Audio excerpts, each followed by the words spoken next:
এবার রাতের অন্ধকারে পোস্টার পড়ল বিতর্কিত চিকিৎসক নেতা ডক্টর সুশান্ত রায় ও তার ছেলে সৌত্রিক রায়ের নামে। গত 9ই আগস্ট আরজিকরের ঘটনার পর থেকেই বিতর্কের কেন্দ্রবিন্দুতে ডক্টর সুশান্ত রায় ও তার ছেলে সৌত্রিক।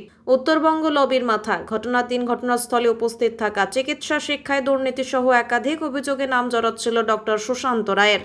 এবার তার বাড়ি রাজবাড়ী পাড়া এবং মেডিকেল কলেজ হাসপাতাল চত্বরে ছড়ালো পোস্টার। ছবি দেওয়া পোস্টারে আরজি করের ঘটনার মূল চক্রান্তকারী, স্বাস্থ্য দফতরে দুর্নীতির মাথা বলে অভিযুক্ত করে সুপুত্র ডাক্তার রায়কে অভিযুক্ত করে ফাঁসির দাবি পর্যন্ত তোলা হয়েছে। ঘটনায় অন্ধকারে পুলিশ। ঘটনা তদন্ত শুরু হয়েছে বলে জানা গিয়েছে।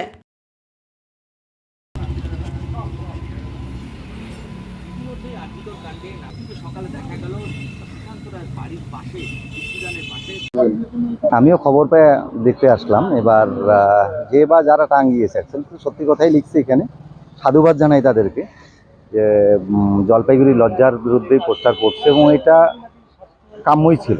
কারণ হচ্ছে দেখুন, আজকে জলপাইগুড়ি এবং গোটা রাজ্যের স্বাস্থ্য দপ্তরের দুর্নীতির মূল মাথা হচ্ছে ডাক্তার সুশান্ত কুমার রায়, এবং যেটা পরস্পর আমরা জানতে পারছি যে অভয়া খুনের ধর্ষক এবং খুনি যে 3-4 জন আছে, তার মধ্যে একজন হচ্ছে সুশান্ত রায়ের ছেলে সৌত্রিক রায়।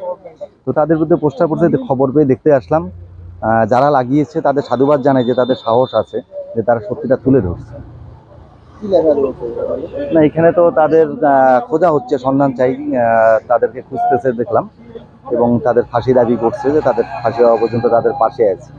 কিন্তু একটা কথা দেখে হাসিও পাইলো, যে লিখছে যে জেঠু এবং জেঠুর পরিবারের শুভাকাঙ্ক্ষী। ওই কথাটা দেখে হাসিও পেলো একটু, যে এইভাবেই লিখছে যারা লিখছে। যাই হোক, বিচার প্রক্রিয়া চলছে এবং সুশান্তবাবুদের গ্রেপ্তার হওয়া উচিত, ফাঁসি হওয়া উচিত, তবেই অভয়ার আত্মা শান্তি পাবে বা তিলোত্তমার আত্মা শান্তি পাবে।